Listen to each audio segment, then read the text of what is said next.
बिस्मिल्लाहिर्रहमानिर्रहीम, अस्सलाम वालेकुम, वेलकम टू माय चैनल। आज हम पीपीएससी में बार बार आने वाले उर्दू सवालात को तफसील से पढ़ेंगे। तो शुरू करते हैं।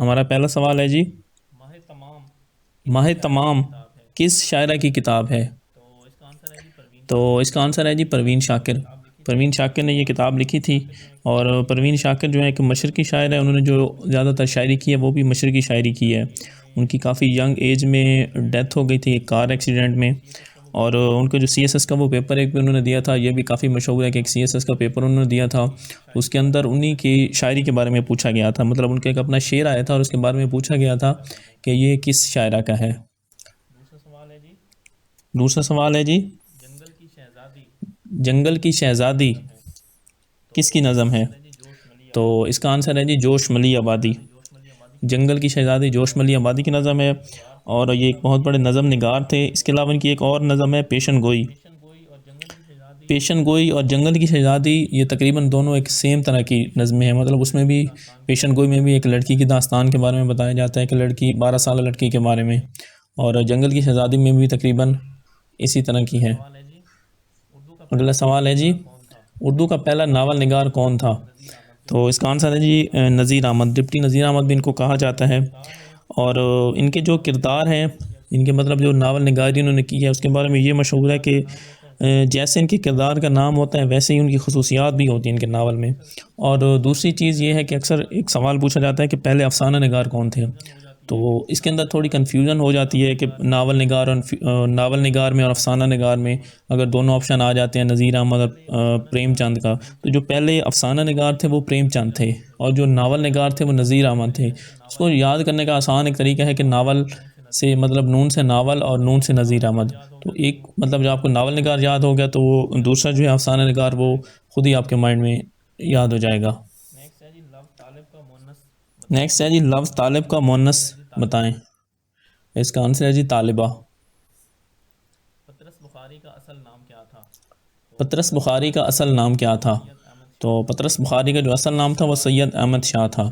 शायरी जो है और वो पतरस लिखी बुखारी पतरस की बुखारी ने शायरी जो है, लिखी थी। सॉरी, जो पतरस बुखारी ने जो अपनी एक किताब लिखी है पतरस के पतरस की मज़ामीन, किताब लिखी है मतलब पतरस उन्होंने के अपनी मज़ामीन ज़िंदगी की किताब सिर्फ़ लिखी है। एक ही किताब लिखी है अपनी ज़िंदगी में, लेकिन उन्होंने और काफ़ी नाम कमाया है। उर्दू के टीचर थे और गवर्नमेंट कॉलेज में। वो ये उर्दू के सवाल टीचर थे गवर्नमेंट कॉलेज में। प्रीवियस ये पेपर में सवाल पूछा अक्सर जाता है। पूछा जाता है, बल्कि प्रीवियस पिछले हफ्ते के पूछा एक गया था कि पतरस पीपीएससी बुखारी के किस पेपर में ये सवाल पूछा गया था मजमून के कि उस्ताद थे। पतरस बुखारी तो किस उर्दू के लिहाज से मज़मून के उर्दू में उस्ताद इनका थे। नाम है तो अक्सर तो उर्दू के लिहाज से मतलब ये उर्दू में इनका नाम है तो अक्सर स्टूडेंट्स गलती करके उस पर उर्दू पे क्लिक कर देते हैं, उर्दू पे टिक कर देते हैं। तो वो इंग्लिश के टीचर थे किताब लिखी थी गवर्नमेंट पतरस कॉलेज में। वैसे जो उन्होंने बुखारी किताब ने। लिखी थी पतरस के मज़ामीन, और बिल्कुल छोटी सी मज़ाह किताब है। नगारी के हवाले से है। और इसके अलावा और उसी बिल्कुल को छोटी सी किताब है, सिर्फ उन्होंने किताब वही लिखी है, वगैरह उसके या अलावा उनकी मतलब कोई एक छोटी सी किताब ही किताब लिखी है। वगैरह या कुछ इस तरह की एक छोटी सी किताब है, उसके अंदर छोटे छोटे मजमून है, लेकिन उन्होंने एक मतलब बहुत बड़ा नाम कमाया है। अगला सवाल है जी कि मुसव्वर फितरत किस अगला मशहूर सवाल है जी कि मजमून निगार मुसव्वर का लक़ब फ़ितरत है? किस ख्वाजा मशहूर हसन निज़ामी मजमून का निगार का लक़ब है। लक़ब है? ख्वाजा तो हसन इसका आंसर निज़ामी। जी ख्वाजा हसन निज़ामी। और ख्वाजा हसन निज़ामी का ये लक़ब है। के जो और हसन ये निज़ामी नेचर पर जो बहुत लिखते नेचर हैं, जो मतलब ख्वाजा हसन निज़ामी इन्होंने नेचर पर बहुत ज़्यादा लिखा हुआ है। बेगमात के इनकी आंसू एक हैं। जो मशहूर मजमून है उनका बेगमात के आंसू हैं, मुगलिया दौर में जो जिसमें उन्होंने मुगलिया दौर के बारे में, जो आखिरी मुगलिया दौर दौर में में जो बेगमात थी, बहादुर शाह खसूसन जो जफ़र की आखिरी दौर में थी बहादुर शाह जफ़र के दौर में, लिखा गया बेगमात। तो उन पर जो जुल्म हुए उसके बारे में लिखा गया अगला बेगमात हमारा के जी एक आंसू। ज़बरुल मिसल है जिसका काम उसी को। उसका अगला आंसर है जी हमारा जी एक साजे। ज़रूर मिसल है जिसका काम उसी को, उसका आंसर है जी साजे। जिसका काम उसी को साजे।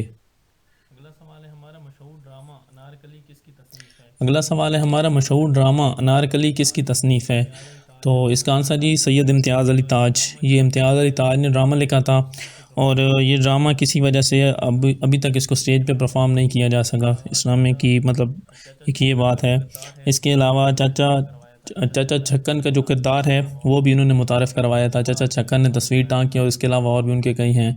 एक किरदार उन्होंने मुतारफ़ कराया था काफ़ी मज़ाहिया, वो भी इम्तियाज़ अली नेक्स्ट ताज है जी मिर्ज़ा गालिब की शायरी के को नाम कितने हैं। अदवार में तकसीम किया गया है?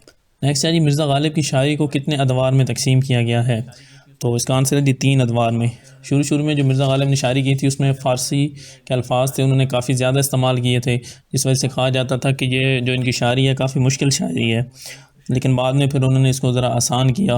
उनके बारे में एक मशहूर शेर भी था गालिबन इस तरह था कि जो ये शायरी करते हैं या मिर्ज़ा गालिब ख़ुद समझे या फिर खुदा समझे।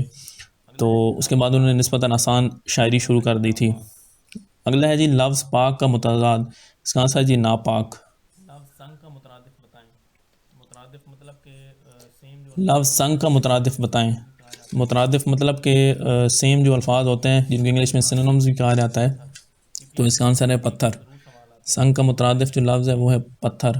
पीपीएससी में इस तरह के एक दो ज़रूर सवाल आते हैं, मतलब मुहावरे के हिसाब से और या मुतरादिफ तज़ाद इस तरह के, मतलब सिर्फ शायरी या इन किताबों के बारे में नहीं पूछा जाता, और भी डिफरेंट चीज़ें पूछी जाती हैं। नेक्स्ट है जी किताब रेज़ा रेज़ा का मुसन्निफ़ कौन है, तो इसका आंसर है जी अहमद फ़राज।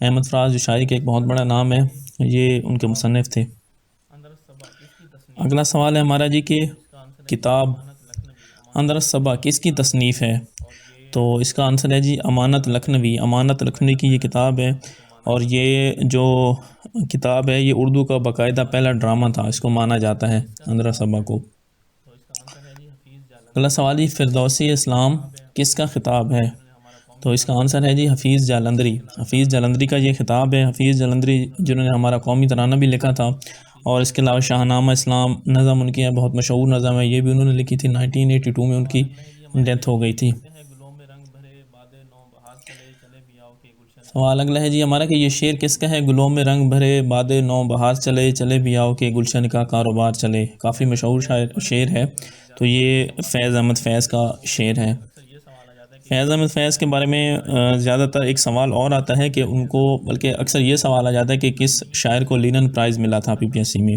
तो इसका आंसर है फैज़ अहमद फैज़। फैज़ अहमद फैज़ को 1962 में लिनन प्राइज़ मिला था, और इसके अलावा कंस्पायरेसी केस एक है, साजिश केस भी जिसको कहा जाता है, तो 1951 में इनको अरेस्ट भी किया गया था। और इसके अलावा काफ़ी जो इनकी शायरी है वो वैसे इनकलाबी शायरी भी काफ़ी ज़्यादा है फैज़ अहमद फैज़ की। उर्दू का वाल्टर स्कॉट किसका खिताब है, तो इसका आंसर है जी अब्दुल हलीम शरर। नेक्स्ट है जी उर्दू का वाल्टर स्कॉट किसका खिताब है, तो इसका आंसर है जी अब्दुल हलीम शरर। अब्दुल हलीम शरर जो थे ये नावल निगार थे, और उन्होंने ज़्यादातर जो नावल लिखे हैं वो तारीख़ी नावल लिखे हैं, मतलब तारीख़ के हवाले से उन्होंने नावल लिखे हैं। इसका आंसर जी 1838। नेक्स्ट है जी मौलाना अल्ताफ़ हुसैन हाली कब पैदा हुए, 37 भी आता है। तो इसका आंसर जी 1838 में। 1838 भी है किसी जगह पे, 1837 भी आता है, मतलब ये इसके दो ऑप्शन आते हैं, 37 भी है किसी किसी जगह पे लिखा हुआ, 1838 भी है किसी प्रीवियस पेपर में। जाते शादी लिखी थी उन्होंने। इसके अलावा जो थे अल्ताफ़ हुसैन हाली ने जावेद नामा लिखी थी, और हयात सादी लिखी थी उन्होंने, यादगार गालिब हैं। ये सारी जो किताबें थी इन सब के जो खालिक थे वो अल्ताफ़ हुसैन हाली थे। मुकदमा शेर व शायरी उन्होंने लिखा था, जो कि उर्दू की पहली तनकीदी किताब है जिसको माना जाता है। आंसर है जी 6। दीवान नेक्स्ट है जी कि मीर तक मीर के कुलियात में गज़लों के कितने दीवान हैं, यानी के हिसाब तो इसका आंसर है जी 6। दीवान जो है जो गज़ल की किताब है उसको दीवान कहा जाता है, यानी इस हिसाब से उन्होंने जो किताबें लिखी थी गज़लों की, जिसको दीवान कह लें आप, वो टोटल 6 हैं। आंसर है जी अब्दुल कलाम आज़ाद। मौलाना अगला सवाल है जी कि उर्दू के कौन से अदीब मक्का मुकरमा में पैदा हुए, तो इसका आंसर है जी अब्दुल कलाम आज़ाद। मौलाना अब्दुल कलाम आज़ाद जो थे वो मक्का मुकरमा में पैदा हुए थे, और इनकी नस्ल की ये खासियत है कि ये ज़्यादातर जो नस्ल लिखते थे वो मुश्किल नस्ल लिखते थे। कलमी नाम है। आखिरी सवाल है हमारा जी जमील जालबी किसका कलमी नाम है, तो इसका आंसर है जी मोहम्मद जमील ख़ान। इनका ये कलमी नाम है, और इन्होंने जो किया था काम कि उर्दू की पहली जो मसनवी थी इन्होंने दरियाफ़्त की थी, और जो उर्दू अदब की तारीख़ है, जो किताब है एक उर्दू अदब की तारीख़, वो भी जब जमील जालबी यानी मोहम्मद जमील ख़ान ने लिखी थी। तो ये आज की हमारी वीडियोस थी, उम्मीद है आपको पसंद आई होगी। अगर आपको वीडियो पसंद आई है तो काइंडली